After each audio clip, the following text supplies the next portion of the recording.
नमस्कार दोस्तों, स्वागत है आप सभी का आपके अपने चैनल बेस्ट जीके टेस्ट में। दोस्तों, जैसा कि आप सभी को पता है कि हमारे चैनल पर केवल फॉरेस्ट गार्ड की तैयारी कराई जा रही है और बहुत जल्द ही आप सभी को फॉरेस्ट गार्ड की एग्ज़ाम डेट भी देखने को मिलेगी, क्योंकि एसआई के एग्ज़ाम बस 2 दिसंबर से समाप्त होने वाले हैं। उसके बाद फॉरेस्ट गार्ड की एग्ज़ाम डेट आप सभी को देखने को मिलेगी। तो आज का ये वीडियो रहने वाला है दोस्तों हिंदी टेस्ट। पूरे 80 प्रश्नों का ये टेस्ट होगा और देखते हैं कौन कितना इसमें स्कोर करता है। तो चलिए चलते हैं अपने पहले प्रश्न की ओर। तो पहला प्रश्न है कि ओजस्वी का शुद्ध वर्तनी विश्लेषण क्या होगा? बताइए, ओजस्वी का शुद्ध वर्तनी विश्लेषण क्या होगा? तो इसका सही आंसर होगा ऑप्शन नंबर डी, ओ प्लस जा प्लस अ प्लस शा प्लस वा प्लस ई। ओजस्वी, प्रत्येक शब्द अलग किया गया है तोड़ के, बिल्कुल हलंत लगा के। तो इसका ऑप्शन हो जाएगा, इसको सही आंसर होगा ऑप्शन नंबर डी। प्रश्न नंबर 2 है कि फा फा बा भा मा उदाहरण है तालु व्यंजन के, कंठ व्यंजन के, ओष्ठ व्यंजन के, दंतोष्ठ व्यंजन के। तो इसका सही आंसर होगा ऑप्शन नंबर सी, ओष्ठ व्यंजन के। पा फा बा ये सभी ओष्ठ वर्ण हैं। जब इनको बोलेंगे आप तो आपके ओठ से ओठ टकराएंगे, इसीलिए ये सभी ओष्ठ वर्ण है। प्रश्न नंबर 3 है कि निम्नलिखित में से कौन कोई युग्म समोच्चरित है, चयन कीजिए। अव्यय अंग अनुसार अनुरूप अनल अनिल अनुसार अवयव। इसका सही आंसर होगा ऑप्शन नंबर सी, अनल और अनिल। ये सभी समोच्चरित है, जबकि अनल का अर्थ आग होता है और अनिल का अर्थ वायु होता है। प्रश्न नंबर 4 है कि निम्नलिखित पृष्ठ के शब्द युग्म के अर्थभेद में कौन सा गलत है? अतल अतुल यानी तलहीन जिसकी तुलना ना हो सके, अजर अजय जिसे बुढ़ापा नहीं आता है, आंगन अन्न और अन्न अनाज, और दूसरा अब्ज अवध। इसका सही आंसर होगा ऑप्शन नंबर डी, अब्ज। अब्ज का तो कमल होता है लेकिन अवध का पिछला नहीं होता है। प्रश्न नंबर 5 है कि निम्नलिखित में से प्रत्याशित शब्द के समानार्थी शब्द का चयन कीजिए। संभावित, अवश्यंभावी, सत्य घटित। प्रत्याशित शब्द के समानार्थी का चयन कीजिए। तो इसका सही आंसर होगा ऑप्शन नंबर ए, संभावित। प्रत्याशित शब्द के समानार्थी शब्द होगा संभावित, यानी वो बन सकता है। प्रश्न नंबर 6 है कि निम्नलिखित वाक्य में से रेखांकित शब्द के समानार्थी शब्द का चयन कीजिए। उसका शरीर मिट्टी का नहीं फौलाद का बना हुआ है। यहाँ फौलाद का समानार्थी शब्द बताना है। पाषाण, पत्थर, धातु, इस्पात। इसका सही आंसर होगा ऑप्शन नंबर डी, इस्पात। प्रश्न नंबर 7 है कि द्वंद्व समास का सही समासिक पद चुनिए। पुष्पधन्वी, दिवारात्रि, त्रिलोकी, मंत्री परिषद। द्वंद्व समास जिसके दोनों पद प्रधान होते हैं, द्वंद्व समास। तो इसका सही आंसर होगा ऑप्शन नंबर बी, दिवारात्रि यानी दिन और रात्र। दिन और रात दोनों एक दूसरे के विलोम भी हैं। प्रश्न नंबर 8 है कि निम्नलिखित में से एक शब्द में द्विगु समास है, उस शब्द का चयन कीजिए। पीताम्बर, चवन्नी, पुरुष पुरुष रूप, आजीवन। द्वंद्व समास द्विगु समास, तो द्विगु समास में जिसका प्रथम पद संख्यावाची हो, तो इसमें किसमें किसका प्रथम पद संख्यावाची? चवन्नी यानी चार आनों का समूह। इसका आंसर हो जाएगा बी। बी। प्रश्न नंबर 9 है कि निम्नलिखित में से मिश्र वाक्य का चयन कीजिए। मैंने खाना खाया, राम का शत्रु मारा गया, 6 बजे लौट आना, मैं चाहता हूँ कि तुम्हारे साथ खेलूं। तो इसका आंसर हो जाएगा आंसर नंबर डी, मैं चाहता हूँ कि तुम्हारे साथ खेलूं। जबकि मैंने खाना खाया ये सरल वाक्य हो जाएगा, राम का शत्रु मारा गया ये सभी सरल वाक्य है, और डी मिश्र वाक्य है। प्रश्न नंबर 10 है कि पीहू कंप्यूटर ठीक करती है में कौन सा वाच्य होगा? कृतवाच्य, कृतवाच्य, कर्मवाच्य, भाववाच्य, इनमें से कोई नहीं। इसका सही आंसर होगा ऑप्शन नंबर ए, कर्तवाच्य। पीहू कंप्यूटर ठीक करती है, इसमें कर्तवाच्य होगा। अगर यहीं पर बोले पीहू ने कंप्यूटर ठीक किया तो यहाँ पर कर्मवाच्य हो जाएगा, यानी पीहू के द्वारा कंप्यूटर ठीक किया गया। प्रश्न नंबर 11 है, कहीं का ईट कहीं का रोना, भानुमति ने कुंबा जोड़ा। लोकोक्ति का क्या अर्थ है? सामर्थ्यहीन से हम कोई भी कार्य नहीं करा सकते। परिस्थिति सदा एक सी नहीं रहती, सभी साथी एक ही जैसे हैं। कोई नवीनता नहीं, इधर उधर से चीजें लेकर कोई चीज तैयार करना। तो सही आंसर होगा ऑप्शन नंबर डी, कोई नवीनता नहीं, इधर उधर से चीजें लेकर तैयार करना। जैसे इस समय एग्जाम, फॉरेस्ट गार्ड की एग्जाम डेट को लेकर बहुत ज़्यादा चर्चा चल रही है। कोई भी आता है और वीडियो लेकर डाल देता है, उसके वीडियो पे 2-2 हज़ार व्यूज़ 2-2 घंटे में आ जाते हैं। बस वो उसी में खुशी है। वीडियो देखने की फॉरेस्ट गार्ड की डेट आगे जब आ जाएगी तो सबको देखने को मिलेगी। क्यों परेशान हो? कोई आयोग में बैठ के डेट नहीं भेज रहा है अभी, केवल वो झूठ वीडियो चल रहे हैं इस समय, तो उनके पीछे परेशान मत हो, टाइम बर्बाद मत करो, बहुत जल्दी आएगी एग्जाम डेट, बस तैयारी करते रहो। प्रश्न नंबर 12 है कि टका सा मुंह लेकर रह जाना, लोकोक्ति का अर्थ क्या है? अपमानित होना, असमर्थता प्रकट करना, शर्मिंदा होना, अनुभवहीन होना। तो इसका सही आंसर होगा option number option number C शर्मिंदा होना, टका सा मुँह रह जाना यानी कि शर्मिंदा होना। प्रश्न नंबर 13 है कि एक दिन का पाहुना दूजे दिन अन्न खाऊना, लोकोक्ति का क्या अर्थ है? दामाद को ससुराल में अधिक नहीं रहना चाहिए। तो इसका सही आंसर हो जाएगा, वो आ जाएगा ऑप्शन नंबर डी, अतिथि को कम समय में ही चले जाना चाहिए। प्रश्न नंबर 14 है कि हिंदी के प्रथम गीत रचनाकार हैं। तो इसका सही आंसर होगा वो option number C Vidyapati, Hindi के प्रथम गीत रचनाकार विद्यापति हैं। प्रश्न नंबर 15 है, तो इसमें दिया है एक गद्य, तो गद्य पढ़ लीजिए कि आधुनिक समाज में एक और विज्ञान को भी चकित कर देने वाली उपलब्धियों से निरंतर सभ्यता का विकास हो रहा है, तो दूसरी ओर मानव मूल्यों का ह्रास होने से समस्या उत्तरोत्तर गूढ़ होती जा रही है। अनेक सामाजिक आर्थिक समस्याओं का शिकार आज का मनुष्य विवेक और ईमानदारी को त्याग कर रहा है, भौतिक स्तर से ऊंचा उठने का प्रयत्न कर रहा है। वह तो सफलता पाने की लालसा में उचित और अनुचित की चिंता नहीं करता, उसे तो बस साध्य को पाने की प्रबल इच्छा रहती है। ऐश्वर्य की प्राप्ति के लिए वह भयंकर अपराध करने में संकोच नहीं करता, वह इनके नित्य नए रूपों की खोज करने में अपनी बुद्धि का अपव्यय कर रहा है। आज हमारे सामने ये प्रमुख समस्या है कि इस अपराध वृत्ति पर किस प्रकार रोक लगाई जाए। सदाचार, कर्तव्यपरायण, त्याग आदि नैतिक मूल्यों को तिलांजलि देकर समाज के सुख की कामना करना स्वप्न मात्र है। प्रश्न नंबर 15 है कि मनुष्य आज किन समस्याओं का शिकार कर रहा है? विज्ञान की उपलब्धियों का, सामाजिक और आर्थिक समस्याओं का, भौतिक समस्याओं का, अपराध वृद्धि की समस्या का। तो इसका सही आंसर हो जाएगा, वो हो जाएगा ऑप्शन नंबर बी सामाजिक और आर्थिक समस्याओं का। प्रश्न नंबर 16 है कि भौतिक स्तर से ऊंचा उठने के लिए मनुष्य क्या कर रहा है? सभ्यता का विकास कर रहा है, मूल्यों का ह्रास कर रहा है, विवेक एवं ईमानदारी का त्याग कर रहा है, ऐश्वर्य की प्राप्ति कर रहा है। तो आंसर हो जाएगा सी विवेक एवं ईमानदारी के त्याग कर। नैतिक मूल्य क्या है? सदाचार, कर्तव्य परायण। इसका सही आंसर होगा वो ऑप्शन नंबर ए सदाचार और कर्तव्य परायण। प्रश्न नंबर 18 है कि आधुनिक मनुष्य की प्रबल इच्छा क्या रहती है? विकास करना, साध्य को पाना, अपराध करना, उचित अनुचित की चिंता न करना। तो यही सही हो जाएगा, साध्य को पाना। आधुनिक मनुष्य की प्रबल इच्छा क्या है? साध्य को पाना, किसी भी तरह पाना हो, साध्य को पाइए। प्रश्न नंबर 19 है किन चीज़ों को त्याग कर समाज के सुख की कामना करना अनिवार्य करना व्यर्थ है? नैतिक मूल्य, अपराध, नैतिक मूल्य, अपराध, ऐश्वर्य, भौतिक सुख सुविधाएं। तो इसका सही आंसर हो जाएगा, वो हो जाएगा ऑप्शन नंबर ए नैतिक मूल्य। प्रश्न नंबर 20 है कि उपसर्ग का प्रयोग होता है शब्द के आरंभ में, शब्द के मध्य में, शब्द के अंत में, इनमें से कोई नहीं। तो आंसर करिएगा उपसर्ग का प्रयोग होता है। तो इसका सही आंसर हो जाएगा, वो हो जाएगा ऑप्शन नंबर ए उपसर्ग के, शब्द के आरंभ में उपसर्ग का प्रयोग होता है। प्रश्न नंबर 21 है कि औनत शब्द में प्रयुक्त उपसर्ग है नत, औ, औ, अवंत। इसका सही आंसर होगा, वो हो जाएगा ऑप्शन नंबर सी औ। औनत शब्द में औ उपसर्ग है जबकि नत मूल शब्द है। प्रश्न नंबर 22 है कि निम्नलिखित में से कौन सा शब्द समूहवाचक नहीं है? लोग, गण, वर्ग, घर। तो लोग, गण, वर्ग ये सभी समूहवाचक है जबकि घर समूहवाचक नहीं है। प्रश्न नंबर 23 है कि निम्नलिखित में से किस में इक प्रत्यय का प्रयोग हुआ है? विकल, अलग, धनिक, पुलिक। तो इसका सही आंसर होगा वो ऑप्शन नंबर सी धनिक, धन प्लस इक, धन मूल शब्द है जबकि इक प्रत्यय लगा है उसमें।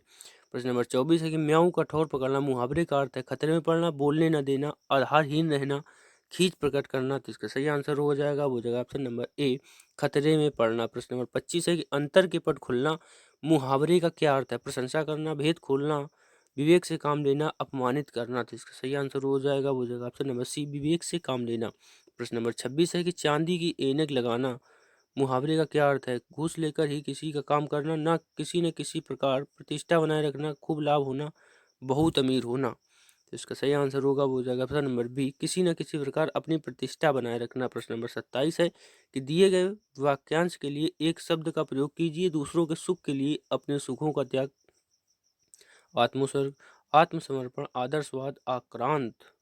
तो क्या होगा इसका सही आंसर? आंसर दीजिए। तो इसका सही आंसर हो जाएगा ऑप्शन नंबर ए आत्मोत्सर्ग, दूसरों के लिए खुद के सुख को त्याग करना आत्मोत्सर्ग उत्सर्ग कहलाता है। प्रश्न नंबर 28 है कि दिए गए वाक्यांश के लिए एक शब्द का प्रयोग कीजिए। हानि की आशंका से उत्पन्न होने वाला मनोवेग, डावर, डर, ड्योढ़ी, डरो, डपोर, शंख। तो इसका सही आंसर हो जाएगा, वो हो जाएगा ऑप्शन नंबर बी डर।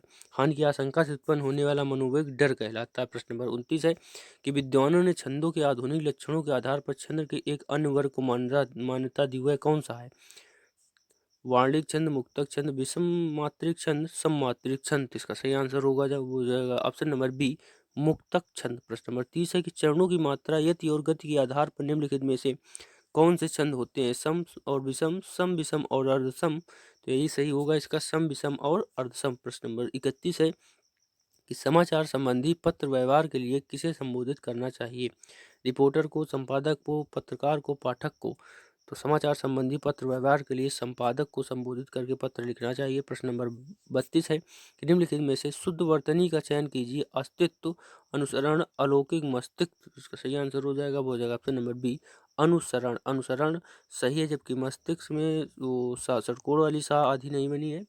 अस्तित्व में बड़ा जबकि छोटा होना चाहिए। अलौकिक में लौकिक नहीं लिखा है। प्रश्न नंबर 33 है कि निम्नलिखित में से शुद्ध अशुद्ध वर्तनी का चयन कीजिए। अवकाश, आहार, अनुचित, अवशेष। तो इसका सही आंसर हो जाएगा, वो जाएगा ऑप्शन नंबर डी, अवशेष। वह पूरा होना चाहिए। प्रश्न नंबर 34 है कि मैथिली के सुप्रसिद्ध कवि हैं भिखारी ठाकुर, विद्यापति, नागार्जुन, तुलसीदास। तो इसका सही आंसर होगा जाएगा, वो जाएगा ऑप्शन नंबर बी, विद्यापति। प्रश्न नंबर 35 है कि तुलसीदास की विनय पत्रिका किस भाषा में लिखी गई? अवधी, ब्रजभाषा, कन्नौजी, कौरवी। तो इसका सही आंसर हो जाएगा, वो हो जाएगा ऑप्शन नंबर बी, ब्रजभाषा में। तुलसीदास जी द्वारा लिखित विनय पत्रिका ब्रजभाषा में लिखी गई थी। प्रश्न नंबर 36 है कि काकली निम्नलिखित में से किसका पर्यायवाची है? कोयल का, चिड़िया का, कौवा का, मैना का? तो इसका सही आंसर होगा, हो जाएगा ऑप्शन नंबर एक, कोयल का। प्रश्न नंबर 38 है कि निम्नलिखित में से कौन सा शब्द तद्भव है? गोमल, हरिद्रा, पर्यक, तीखा। तो इसका सही आंसर होगा, वो हो जाएगा ऑप्शन नंबर डी, तीखा। तीखा शब्द तद्भव है, जबकि हरिद्रा हल्दी का तत्सम होता है, पर्यक पलंग का होता है, गोमल गाय का मूत्र, और जबकि तीखा का तीक्ष्ण हो जाएगा। प्रश्न नंबर 39 है कि वत्स शब्द है तत्सम, तद्भव, संकर, देशज। तो इसका सही आंसर होगा, वो हो जाएगा ऑप्शन नंबर ए, वो तत्सम। वत्स शब्द कैसा है? तत्सम शब्द है। प्रश्न 40 है कि पोतधार का संधि विच्छेद कीजिए। पोत प्लस धार, पोत प्लस धार, पोत प्लस धार, पोता प्लस धार। तो इसका सही आंसर हो जाएगा, वो हो जाएगा ऑप्शन नंबर सी, पोत प्लस धार। प्रश्न नंबर 41 है कि तमोगुण का संधि विच्छेद क्या होगा? तम प्लस अवगुण, तमो प्लस गुण, तमह प्लस गुण, तमा प्लस गुण। तो इसका सही आंसर हो जाएगा, वो हो जाएगा ऑप्शन नंबर सी, तमा प्लस गुण। प्रश्न नंबर 42 है कि दुस्तर में कौन सी संधि है? दीर्घ संधि, विसर्ग संधि, यड़ संधि, अयादि संधि। तो इसका सही आंसर होगा, वो हो जाएगा ऑप्शन नंबर बी, विसर्ग संधि। दुस्तर में विसर्ग संधि होगी। इसका जो संधि विच्छेद होगा वो होगा दुह प्लस स्तर। प्रश्न नंबर 43 यानी कि 43 है कि निम्नलिखित पंक्ति में अलंकार पहचानिए। प्रेम, अमी, मंदर, बिरहु, भरत, पयोधि, गंभीर, मथ प्रगट्यु, शेर, साधु, हित, कृपा सिंधु, रघुबीर। रूपक, श्लेष, अनुप्रास, यमक। कौन सा होगा? तो इसका सही आंसर होगा, वो हो जाएगा option number B, option number sorry A, रूपक। यहाँ पर रूपक अलंकार होगा। जहाँ पर उपमेय में उपमान का भेद रहित आरोप होता है, वहाँ पर रूपक अलंकार होता है। प्रश्न नंबर 44 है कि निम्नलिखित पंक्ति में अलंकार पहचानिए।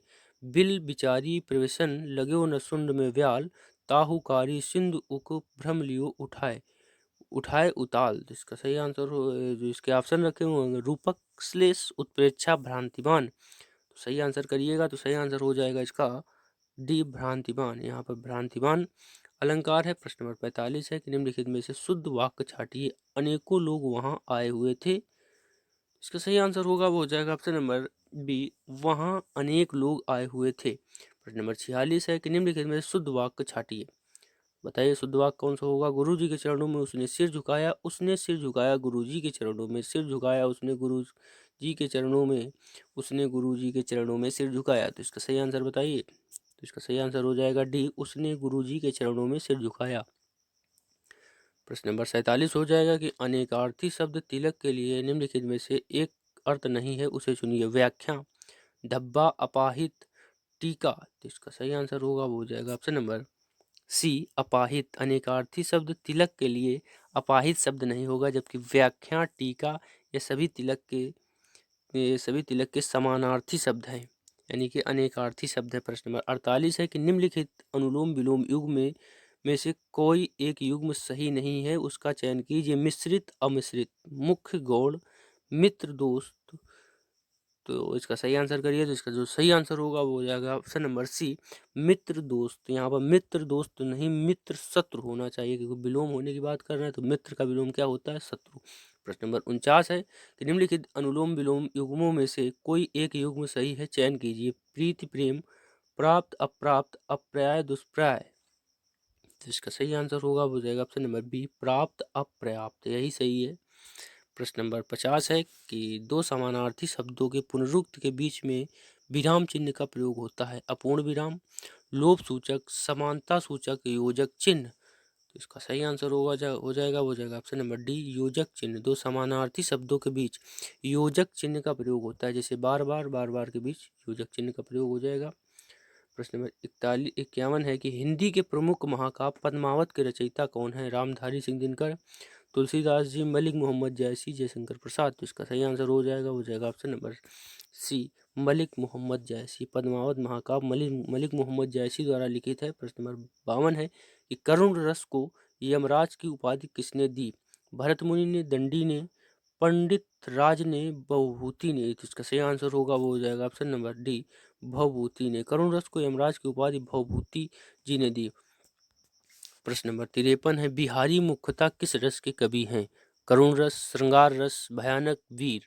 इसका सही आंसर हो जाएगा ऑप्शन नंबर बी, श्रृंगार रस। बिहारी और केशव दास जी ये सभी श्रृंगार रस के कवि हैं, यानी रीतिकाल के कवि हैं। प्रश्न नंबर 54 है कवि प्रिया नामक रचना के रचनाकार कौन है? जयशंकर प्रसाद जी, प्रताप नारायण मिश्र, भारतेंदु हरिश्चंद्र, केशवदास। तो इसका सही आंसर हो जाएगा ऑप्शन नंबर डी, केशवदास। कवि प्रिया, रसिक प्रिया ये सभी कविताएं केशवदास जी द्वारा लिखी गई हैं।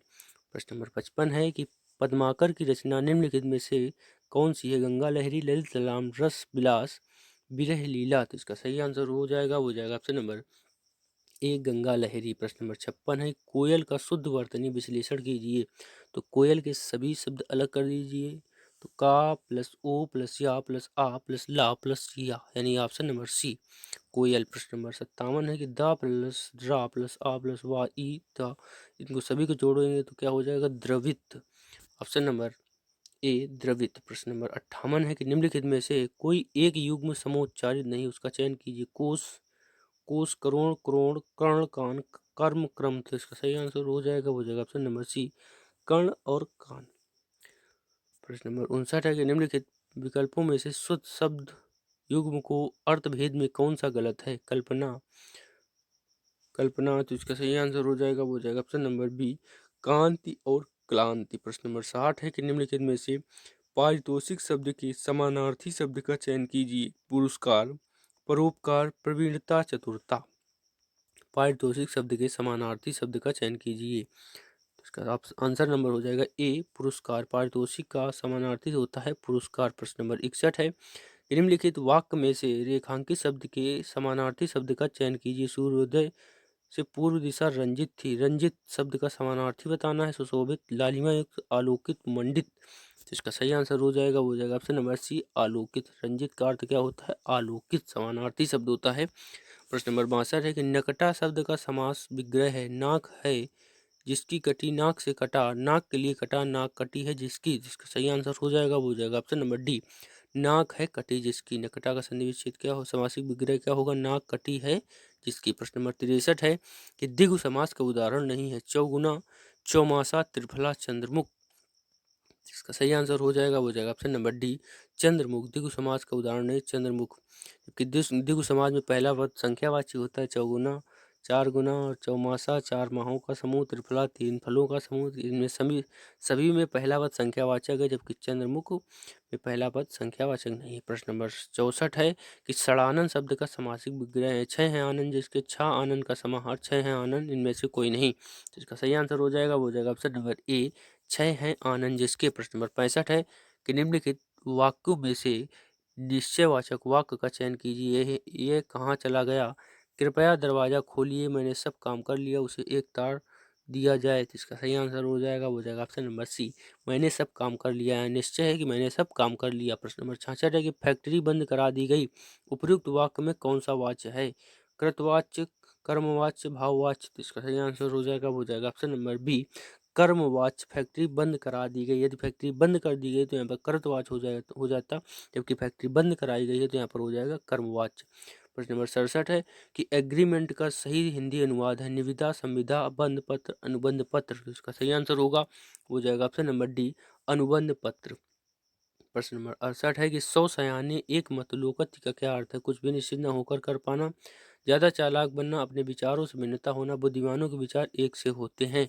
इसका सही आंसर हो जाएगा, वो हो जाएगा ऑप्शन नंबर डी, बुद्धिमानों के विचार एक से होते हैं। प्रश्न नंबर 69 है कि 9 दिन चले अढ़ाई कोस, इस लोकोक्ति का क्या अर्थ है? धीमी गति से चलना, चलने में कष्ट होना, बहुत अधिक सुस्त, इनमें से कोई नहीं। तो इसका सही आंसर हो जाएगा, वो हो जाएगा ऑप्शन नंबर सी, बहुत अधिक धीमा। 9 दिन चले अढ़ाई कोस यानी बहुत अधिक धीमा, बहुत धीरे धीरे चलने वाला या काम करने वाला। प्रश्न नंबर 70 है कि ओस चाटने से प्याज नहीं बुझती। क्या मुहावरे हैं, अच्छी लोकोक्तियाँ हैं। ओस चाटने से प्यास नहीं बुझती, लोकोक्ति का सही अर्थ है ओस सेवन से चेहरे में कांति आती है, अत्यंत अल्प मात्रा में वस्तु लेने से तृप्ति नहीं होती। तो इसका यही आंसर हो जाएगा, अत्यंत अल्प मात्रा में वस्तु लेने से तृप्ति नहीं होती। प्रश्न नंबर 71 है कि हिंदी साहित्य का प्रथम महाकाव्य है। मुकमाटी महाकाव्य, पृथ्वीराज रासो, एकानवशी, इनमें से कोई नहीं। तो इसका सही आंसर हो जाएगा, वो हो जाएगा option number B, Prithviraj Raso. Hindi साहित्य का प्रथम महाकाव्य पृथ्वीराज रासो है। प्रश्न नंबर 72 है कि निम्नलिखित में व्यक्तिवाचक संज्ञा कौन सी है? नदी, गाय, गंगा, आम। नदी, गाय, गंगा, आम, व्यक्तिवाचक संज्ञा बताना है। तो इसका सही आंसर हो जाएगा, वो हो जाएगा option number C, Ganga. Ganga जैसी दूसरी कोई नदी नहीं है, इसलिए व्यक्तिवाचक गंगा अपने आप में एक अकेली है, तो यहाँ पर व्यक्तिवाचक संज्ञा गंगा हो जाएगी। जबकि नदियाँ नदियाँ बहुत सी आ जाएंगी, गंगा, गोदावरी काफ़ी आ जाएंगी, गाय भी काफ़ी आ जाएंगी, काली, नीली, पीली। आम भी कई तरह के आ जाएंगे, लंगड़ा, देसी काफ़ी चलते हैं लखनऊ में। प्रश्न नंबर 73 है कि निम्नलिखित में से कौन सा शब्द विशेष है? आमीन, अग्नि, मधुर, कर्मठ। तो सही आंसर हो जाएगा, वो जाएगा ऑप्शन नंबर बी, अग्नि। अग्नि शब्द विशेष है। प्रश्न नंबर 74 है कि ईश्वर तुम्हें दीर्घायु दे, अर्थ के आधार पर वाक्य का भेद बताइए। प्रश्नवाचक वाक्य, विस्मयवाचक वाक्य, इच्छावाचक वाक्य, विषेदवाचक वाक्य। तो इसमें इच्छा व्यक्त की जा रही है किसी के द्वारा कि ईश्वर तुम्हें दीर्घायु दे, तो ऑप्शन नंबर हो जाएगा सी। ऑप्शन नंबर इसका होगा सी, यानी इच्छावाचक इच्छा की जा रही है, तो सही होगा ऑप्शन सी। प्रश्न नंबर 75 है कि निम्नलिखित में से कौन सा शब्द स्त्रीलिंग में प्रयुक्त होता है? ऋतु, पंडित, हंस, आचार। इसका सही आंसर हो जाएगा, वो हो जाएगा ऑप्शन नंबर ए, ऋतु। ऋतु शब्द स्त्रीलिंग में प्रयुक्त होता है। आप प्रयोग करके भी देख सकते हैं कि सर्दी की ऋतु आई यानी ग्रीष्म ऋतु आई, तो ये तो कभी बोलेंगे नहीं कि ग्रीष्म ऋतु आया। प्रश्न नंबर 76 है कि निम्नलिखित प्रश्न में समूहार्थक शब्द को छाटिए। कार्य, आवश्यकता, समवाय, पूर्ति। तो इसका सही आंसर हो जाएगा, हो जाएगा ऑप्शन नंबर सी, समवाय। समवाय नहीं, यहाँ पर ऑप्शन नंबर सही होगा, वो हो जाएगा ऑप्शन नंबर ए, कार्य। कार्य समूहार्थक शब्द है, यहाँ पर जब कोई कार्य किया जाता है समूह मिलकर किया जाता है, इसीलिए कार्य एक समूहार्थक शब्द है। प्रश्न नंबर 77 है किस क्रमांक के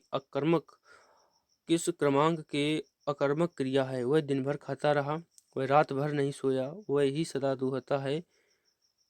तो ऑप्शन एक कट गया है, तो इसका सही आंसर हो जाएगा, वो हो जाएगा ऑप्शन नंबर डी। क्या है वो डी, तो कट गया है तो हटाइए। प्रश्न नंबर 78 है किस क्रमांक में वाक्यगत अपादान कारक है? वह बाण से छेदता है, मुझसे कब कहा, वह सिंह से भीत हुआ, वह शहर गया। तो इसका सही आंसर हो जाएगा, वो हो जाएगा ऑप्शन नंबर सी, वह सिंह से भीत हुआ, यानी वह शेर से डर गया। प्रश्न नंबर 79 है किस क्रमांक में वाक्यगत सही विराम चिन्ह है? नारी तुम केवल श्रद्धा हो, तो बहुत लंबा है तो सीधे आंसर जान लीजिए, तो आंसर हो जाएगा ऑप्शन नंबर ए, नारी तुम केवल श्रद्धा हो। प्रश्न नंबर 80 और लास्ट प्रश्न है किस क्रमांक में शब्द युग्मों का सही अर्थभेद है? तरुणी, तरुणी, नौका और सूर्य, अनल, अनिल, हवा और अग्नि। सही। मरीचि, मरीचि, रश्मि और रवि, श्लील, सलील। तो इसका सही आंसर हो जाएगा, वो जाएगा ऑप्शन नंबर सी, मरीचि, रश्मि और मरीचि, रवि। इसका यही आंसर सही होगा। तो यह रहा दोस्तों 80 प्रश्नों का एक शानदार टेस्ट।